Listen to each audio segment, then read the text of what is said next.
miliar. Oke? Terus benihnya memang belum tersertifikasi. Benihnya belum sertifikasi. Itu nggak boleh. Apa tahu nggak dampaknya? Kita lakukan perlindungan varietas untuk menjaga negeri ini. Afrika Selatan terhadap Tengku Munirwan di Polda Aceh. Munirwan adalah kepala desa Menasah Rayot, Lisan, Aceh Utara. Dia sebenarnya merupakan kades berprestasi, tapi sayang. Pernahkah Anda membayangkan jika benih dari sayuran yang ada di piring Anda hari ini ternyata memiliki hak cipta? Wah, itu terdengar seperti fiksi ilmiah yang cukup suram ya. Sangat nyata sebenarnya. Bayangkan kalau seorang petani menanam kembali biji dari sayuran tersebut untuk musim depan, dan tiba-tiba ia dianggap melakukan tindak kriminal. Hanya karena menanam benihnya sendiri? Betul sekali, sama seperti sistem operasi komputer yang kodenya dikunci rapat-rapat oleh perusahaannya. Masa depan rantai makanan kita ini sedang diatur oleh hukum properti yang sangat ketat. Halo, bersama kami lagi di sini Tokopedia. Selamat datang di The Debate. Dan di sisi lain dari koin itu, selama ribuan tahun, pertanian kita beroperasi layaknya perangkat lunak bersumber terbuka kan? Sistem yang kodenya bebas dimodifikasi.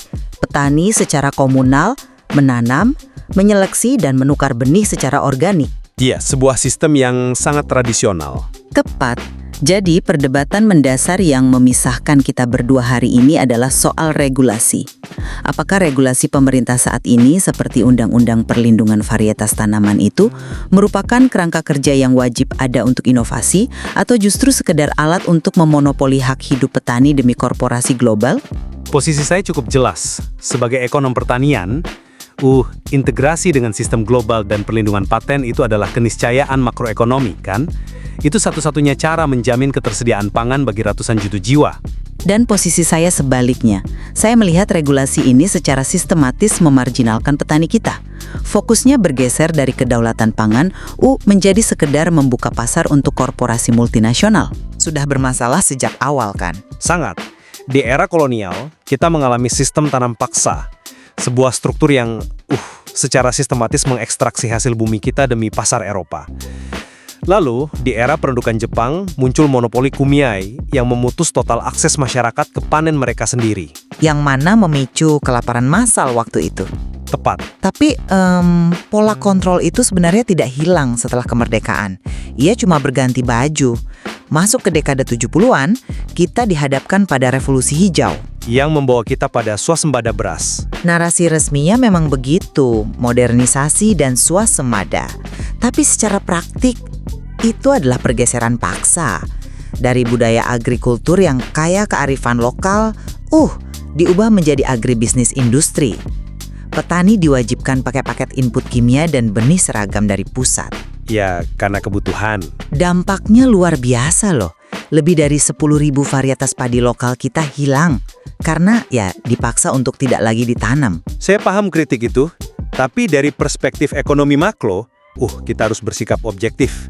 Tanpa intervensi mekanisasi saat itu, ledakan populasi kita tidak akan sanggup diberi makan. Mungkin ada benarnya, tapi harganya terlalu mahal. Tapi Anda benar bahwa integrasi dengan sistem global makin dalam. Puncaknya kan waktu Indonesia masuk ke rezim hak kekayaan intelektual global lewat WTO tahun 95. Rezim TRIPS. Betul. Dan sekarang kita berada di persimpangan jalan. Ada dorongan sangat kuat agar Indonesia meratifikasi UPU 1991 yang sering jadi syarat mutlak di Perjanjian Perdagangan Bebas Internasional. Nah, disinilah titik letupnya. Karena hukum UPOV ini dirancang oleh negara industri untuk melarang petani kecil menyimpan dan menukar benih dari panen mereka sendiri. Tunggu, biarkan saya jelaskan dari sisi matematisnya dulu. Populasi kita bergerak cepat menuju 280 juta jiwa, kan? Di saat yang sama, luas lahan sawah kita menyusut drastis. Dikonversi jadi pabrik dan perumahan. Iya, persis. Sekarang sisa sekitar 7,5 juta hektar loh. Rata-rata petani kita hanya menguasai lahan 0,2 hektar loh. Dengan luasan sekecil itu, mereka tidak punya skala keekonomian yang cukup untuk memenuhi kebutuhan nasional. Lalu solusinya harus paten benih. Solusinya adalah transisi ke pertanian presisi berteknologi tinggi. Benih hibrida yang tahan anomali iklim misalnya. Dan itu butuh regulasi kekayaan intelektual sebagai insentif. Saya paham argumen efisiensi itu. Wah, tapi mari kita bedah dampaknya di akar rumput. Regulasi hak paten ini telah merusak sifat dasar benih.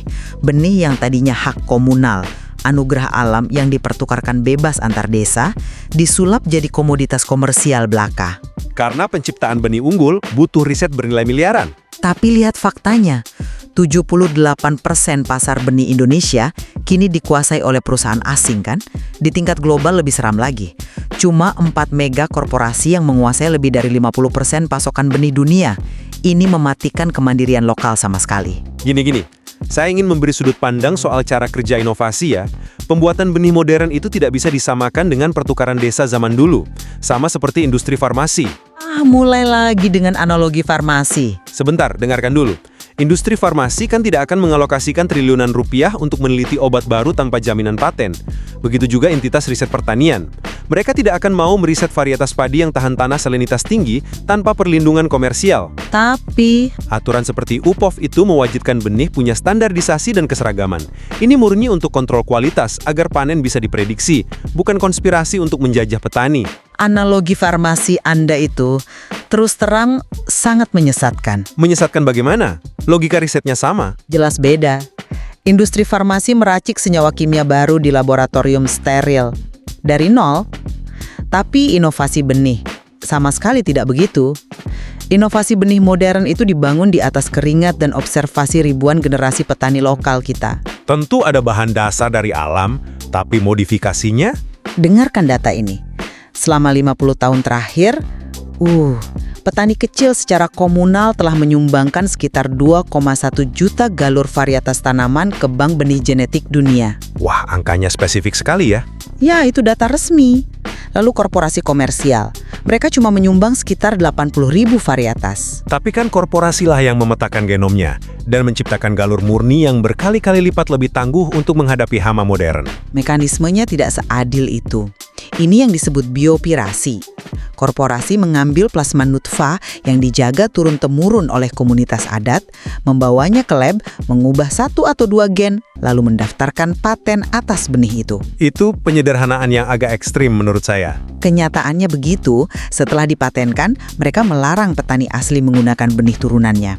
Ini bukan inovasi, ini perompakan biologi. Tapi aturan standarisasi kan demi kebaikan ekosistem lahan juga. Kebaikan ekosistem, Anda menyebut soal keseragaman sebagai kontrol kualitas tadi kan? Secara biologis, keseragaman genetik itu sangat berbahaya. Berbahaya kenapa?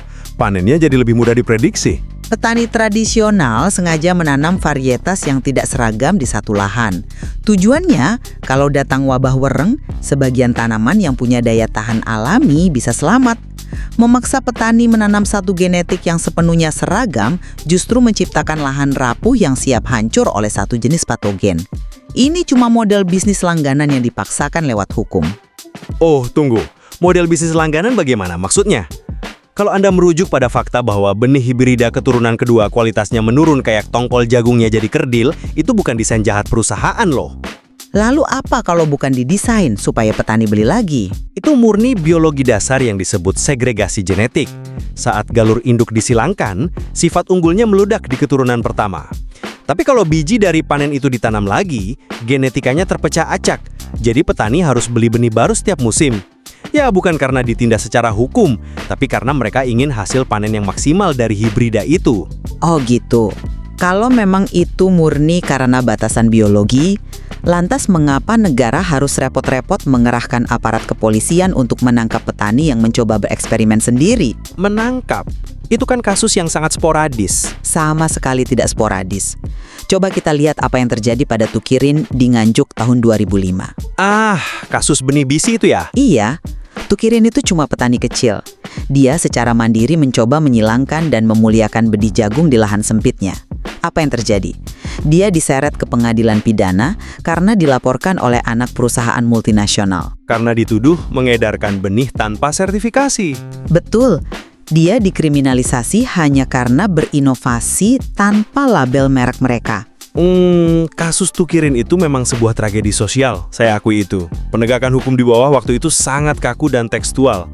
Tapi, Kita harus membedah fungsi sebenarnya dari Undang-Undang Sistem Budidaya Tanaman tahun 92 itu. Memangnya ada fungsi lain selain menekan petani? Ada. Aturan sertifikasi dan pelabelan itu bukan buat membunuh inovasi. Itu adalah instrumen mitigasi risiko ekologis tingkat nasional. Mitigasi resiko ekologis atau pelindung pangsa pasar korporasi besar? Gini, mari kita bayangkan skenario terburuknya ya. Bagaimana kalau seseorang bebas membagikan benih yang tidak pernah diuji secara ilmiah, dan ternyata benih itu sangat rentan terhadap penyakit tungro, atau membawa gulma invasif baru? Kan bisa dilokalisir. Dalam hitungan bulan, penyakit itu bisa menyebar dan menghancurkan ketahanan pangan satu provinsi kan? Kewajiban sertifikasi itu ibarat BPOM untuk obat dan makanan. Negara wajib memastikan keamanan rantai pasok. Tapi korbannya nyata. Selain itu, Anda melewatkan fakta penting. Sistem hukum kita itu punya mekanisme untuk mengoreksi diri. Ingat putusan Mahkamah Konstitusi nomor 99 tahun 2012. Putusan MK yang mana itu? Yang mengecualikan kewajiban izin pelepasan varietas bagi perorangan petani kecil yang melakukannya untuk komunitasnya sendiri. Jadi, mengklaim bahwa regulasi kita dirancang secara absolut untuk memenjarakan petani itu, simplifikasi yang mengabaikan dinamika hukum kita. Kemenangan di atas kertas yang sangat indah, tapi prakteknya itu ilusi. Ilusi bagaimana? Putusannya mengikat loh. Putusan MK itu penuh ambiguitas. Apa definisi pasti dari petani kecil? Apa batas yurisdiksi dari komunitasnya sendiri? Satu desa, satu kecamatan. Ketidakjelasan ini menciptakan efek ketakutan psikologis di bawah. Saya rasa penegak hukum di lapangan sudah mulai paham kok. Kalau butuh bukti, kita tidak perlu mundur ke tahun 2005. Lihat kasus Munirwan di Aceh Utara. Itu tahun 2019 loh. 7 tahun penuh setelah putusan MK yang Anda sebut elegan itu. Oh, Munirwan yang kepala desa itu ya? Betul. Beliau itu inovator brilian di desanya. Berhasil mengembangkan benih padi varietas IV8 yang super unggul. Hasil panennya tembus 11,9 ton per hektar. Angka yang sangat tinggi, memang. Sangat tinggi. Tapi alih-alih diberi penghargaan oleh negara, Munirwan malah ditangkap polisi dengan alasan membagikan benih tanpa label sertifikasi resmi dari Kementerian Pertanian. Mekanisme koreksi diri yang Anda banggakan tadi sama sekali tidak melindunginya kan? Iya, tapi untuk kasus Munirwan itu, ini bukti telanjang bahwa sistem kita beroperasi dengan logika kapital. Benih tanpa merek korporasi dianggap entitas ilegal. soal penangkapan Munirwan, aparat melihatnya dari sudut pandang administrasi distribusi skala besar, karena benih itu mulai keluar dari batas desanya secara komersial. Tentu pendekatannya harus dievaluasi, saya sepakat. Tapi tadi Anda menyinggung perampasan oleh pihak asing. Bagaimana regulasi kita melanggengkan itu? Karena regulasi domestik kita terus dipaksa tunduk pada standar internasional seperti TRIPS dan UPOV. Ingat biopirasi oleh Shiseido di pertengahan tahun 90-an? Perusahaan kosmetik Jepang itu? Iya. Mereka diam-diam mematenkan puluhan tanaman obat dan rempah endemik Indonesia. Mengekstraksi pengetahuan tradisional kita, dipatenkan di luar negeri, tanpa membagi keuntungan sedikit pun kepada masyarakat adat. Itu contoh klasik eksploitasi memang. Sangat eksploitatif. Regulasi hak cipta modern ini adalah instrumen neokolonialisme yang paling mulus. Menarik sekali Anda mengangkat isu biopirasi ini. Saya sepakat bahwa kedaulatan atas sumber daya genetis endemik kita harus diperkuat. Tapi, mari kita tarik mundur lensa kita ke gambaran makroekonominya. Fokus kita tidak boleh cuma berhenti di perdebatan filosofis asal mula benih. Tapi filosofi ini menentukan praktiknya. Menanti kelangsungannya setiap hari. Saat ini kita hidup dalam kerentanan struktural yang luar biasa masif. 100% gandum kita impor. Mayoritas kedelai untuk tempe dan tahu itu bergantung pada Amerika Serikat. Daging sapi, bawang putih, daftarnya panjang sekali. Nah, dan rentetan fakta itu membuktikan kegagalan paradigma pasar bebas yang terus Anda bela itu. Justru sebaliknya. Skala masalah kita ini menuntut solusi yang berskala besar juga. Kita tidak bisa lagi meromantisasi metode pertanian subsisten. Pendekatan korporatisasi dan integrasi rantai pasok seperti program food estate itu dipandang oleh mayoritas ekonom sebagai rute logis menuju ketahanan pangan. Ketahanan pangan yang bias korporasi maksudnya. Definisinya adalah ketersediaan fisik pangan yang cukup dan terjangkau di pasar. Untuk semua orang, model satu keluarga mengolah 1/5 hektar sawah secara ekonomi tidak akan pernah bisa mengejar laju penduduk. Ongkos produksi gabah kita jauh lebih mahal dari Vietnam kan? Logika ketahanan pangan yang barusan Anda paparkan persis membongkar di mana letak kesalahannya. Letak kesalahannya di mana? Bukankah rakyat miskin perkotaan butuh harga beras murah? Pendekatan itu cuma berfokus di hilir. Yang penting beras ada di pasar, tidak peduli siapa yang menanam, dari mana benihnya, dan berapa juta petani lokal yang hancur mata pencahariannya. Makanya ekonom politik rakyatan mendorong secara radikal konsep kedaulatan pangan. Apa perbedaan materialnya di lapangan? Perbedaannya di fondasi daya tahan. Ketahanan pangan memperbolehkan kita makan beras impor dari kartel asing. Kedaulatan pangan berarti sistem di mana rakyat yang menanam punya kendali penuh atas alat produksinya. Terutama benih. Tapi efisiensi industri? Bicara soal food estate yang Anda sebut rute logis tadi. Kalau kita lihat sejarah implementasinya, proyek raksasa dari atas ke bawah ini sering gagal. Membuka lahan gambut pakai traktor raksasa, tebar benih pabrikan seragam, menabrak kearifan hidrologi lokal. Hasilnya, berulang kali gagal total secara ekologis. Tapi kegagalan implementasi administratif pada beberapa proyek itu kan bukan berarti konsep mekanisasi makronya salah. Kegagalannya terjadi karena mereka menyingkirkan manusianya dari tanahnya sendiri. Dan soal keluhan Anda bahwa biaya produksi gabah kita mahal, Anda tahu tidak? Biaya produksi kita mahal justru karena struktur yang Anda dukung ini. Maksudnya karena beli benih? Iya, saat ini biaya benih paten bisa mengerus sampai 10% dari total ongkos produksi petani. Belum lagi benih hibrida sering didesain agar cuma merespon pupuk dan pestisida merek tertentu yang kebetulan dijual oleh perusahaan yang sama. Itu paket agribisnis biasa kan? Ini monopoli. Kalau harga input di hulu didikte multinasional, nilai tukar petani terus hancur. Kedaulatan pangan itu soal pertahanan negara. Kalau kita gantungkan benih pada korporasi paten, lalu ada guncangan geopolitik dan supply di stop, negara ini bisa lumpuh dalam satu musim tanam. Saya paham kekhawatiran geopolitik itu. Kita tidak boleh naif. Tapi menolak intervensi korporasi demi sekedar mempertahankan romansa benih mandiri, itu ilusi kemandirian. Keterjangkauan harga di meja makan masyarakat bawah itu jauh lebih esensial sebagai intervensi negara.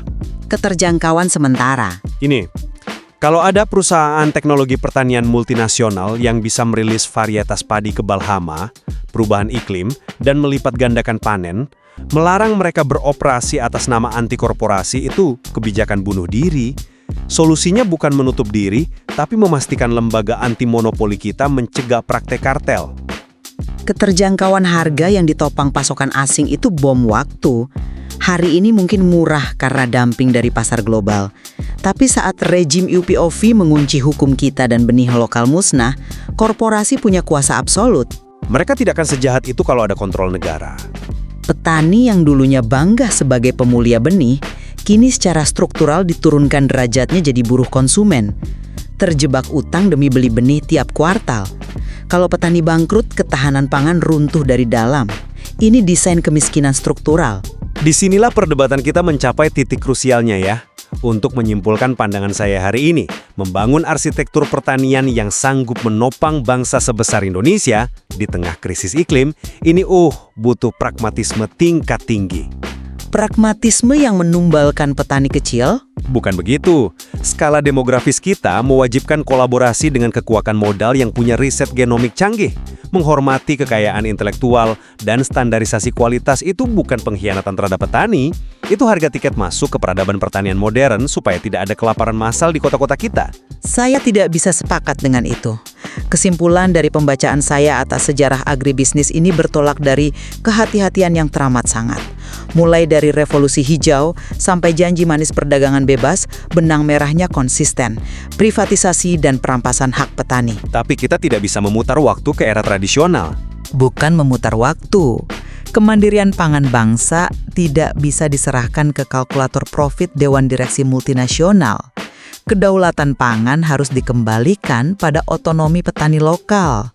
Mereka adalah penjaga keanekaragaman hayati yang sesungguhnya.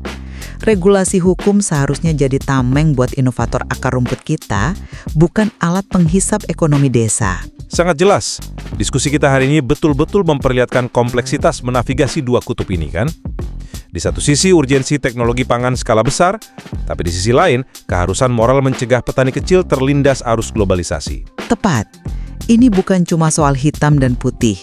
Ini ujian bagi negara untuk mendesain ekosistem peraturan yang menghargai hak komunal, tapi selaras dengan ilmu biologi modern.